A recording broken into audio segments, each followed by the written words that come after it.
Hey guys, my name's Yimei Chung. I'm an emergency doctor, and I've been taking care of COVID patients since this all started in March. So I'm making this video because your teacher asked me to, and I figure if it helps at least one of you or keeps one of you or your parents out of the hospital, that's a great thing. So that's good. COVID is pretty bad news. It's not just another cold or flu or anything like that. It's much worse. Even if you recover, you can have long-term problems with your heart, with your brain, with your lungs. You can have trouble concentrating, headaches for a long time, memory issues, can even cause a stroke, take out your kidneys. And I've actually seen this happen in a number of people. I've seen, totally fit like triathletes younger than myself get taken out by this virus, and they thought there'd never any chance that they would get this, come out with like tracheostomy scars and kidney failure, so they're on dialysis, and just this a lot of trouble concentrating, kind of like if you have really bad concussions, like the brain damage that I guess people who get hit on the head a lot playing ice hockey or something like that get. Since this is a new disease, it's taken us a while to figure out how it spreads. When we started out, everyone was like, wash your hands a lot, and that's still true. So there are diseases like the common cold, and that spreads usually by, snot droplets. It's yucky, but true. So what happens is that you get the cold, and you sneeze, and you wipe your nose, and you touch stuff, and you kind of leave these little microscopic snot droplets all over your desk, and the door handle and everything like that. Then somebody comes along, puts their hand on it, then rubs their eyes, and then they get a cold. That's called fomite transmission. It's kind of disgusting, but that's how it works. And then there are other diseases like tuberculosis or measles, which are actually even more transmissible. Those are called aerosol transmission. It transmits just in the air. So it's actually really, really, really tiny little aerosol droplets that just come out when you talk, and they just kind of hang around in the air, and then you pick it up. That's why measles is so contagious. You don't need to touch anything and then wipe your face to get it. You can just get it by breathing. What it looks like now is that COVID is probably somewhere in between that. And that's why we are asking everybody to wear masks.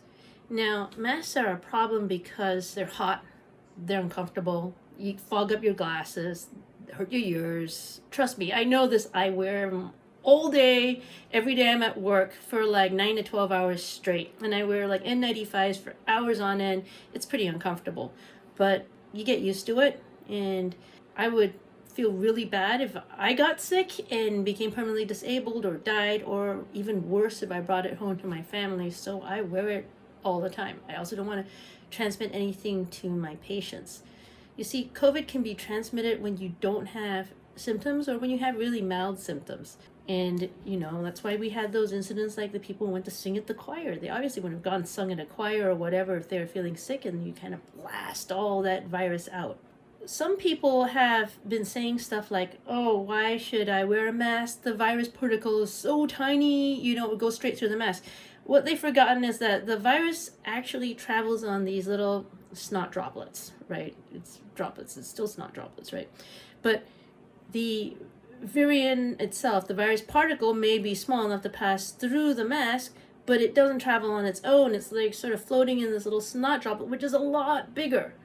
And that's what the mask tends to stop. So if you've got a mask right on your face and you kind of talking and everything like that, it will stop most of it. If you're wearing one and somebody around you is spewing virus, it'll block a lot of it. The least effective ones are like those fleece gaiters that people would use to ski and keep their necks warm. If you pull that over your face, it's pretty useless. Actually, it can make things a little worse. Bandana is not so great. 3-layer mask, much better, that sort of thing.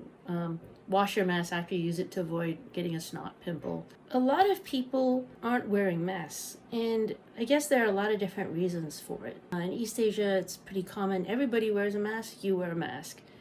But it's hard to do something when you see somebody else not doing it, because you sort of get the feeling it's okay, right, to not wear a mask. And adults do this all the time. Even people who are out shopping who should know better, people I know who should know better, will sometimes do that. Because what happens is you get this sense of like, well, if everyone else isn't wearing one. So let me tell you one reason that I wear a mask, aside from protecting my patients and family. I get to see sick people with COVID all the time, multiple times a day. A lot of them thought they were taking pretty good precautions. Turns out maybe not so great, because wearing a mask is really tiring, and being super cautious all the time is really tiring. We've had to do it for a long time now. And then you get to thinking, it's just my family, my extended family, my cousin's wife, somebody else, that sort of thing. There's only 14 of us. Let's get together. We're all family. It's cool. Everybody's taking precautions. And that always seems to be where people get it. I decided to hang out with some friends. These are my good friends. There's only 5 of them. We hung out together. We're all young and healthy. Nobody's feeling sick. And that seems to be always where it's hitting. Because say you hang out with your team or your friends, maybe there's 10 people. Everybody seems to be feeling fine. But what you're also hanging out with is everybody else who comes into contact with those people, maybe without a mask.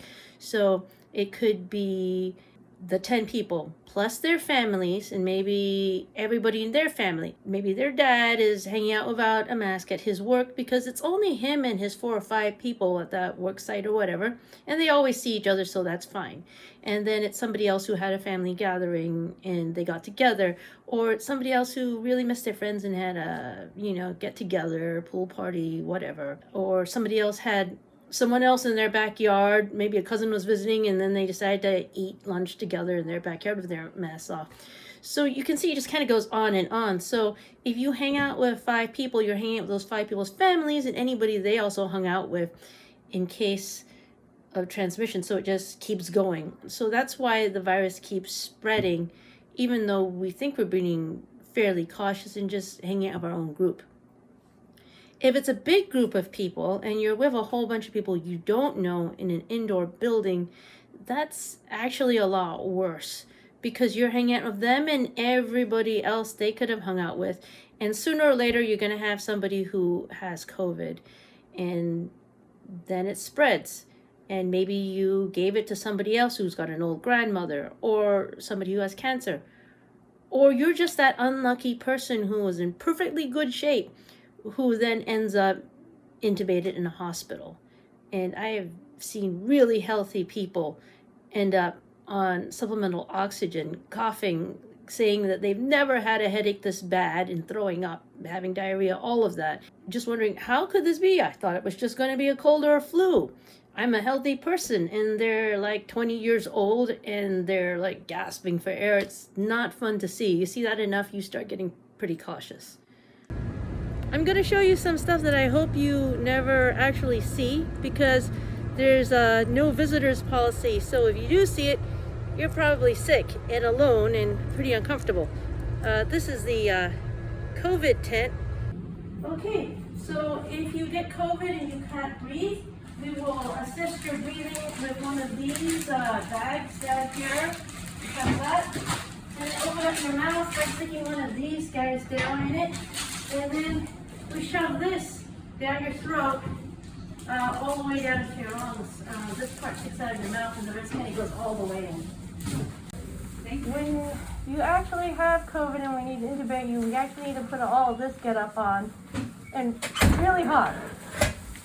So I'm pretty much like this for about 12 hours a day, and I know it's really annoying, but I hope you can wear a mask too. I've been standing in a room where I had to pronounce a 20-something-year-old dead after we did everything we could to try and save him. And he died away from his family. And I had to call the family and tell them what happened. And it was really hard. So please wear a mask, save a life. Don't be the person who brings this home to your mom or your grandma or your dad and gets them sick, because it's real hard to deal with that afterwards if they get worse. And don't make anybody else watch you come down with a permanent disability either. So please wear a mask, clean your hands, and distance. Even if it seems really uncool, even if other people aren't doing it.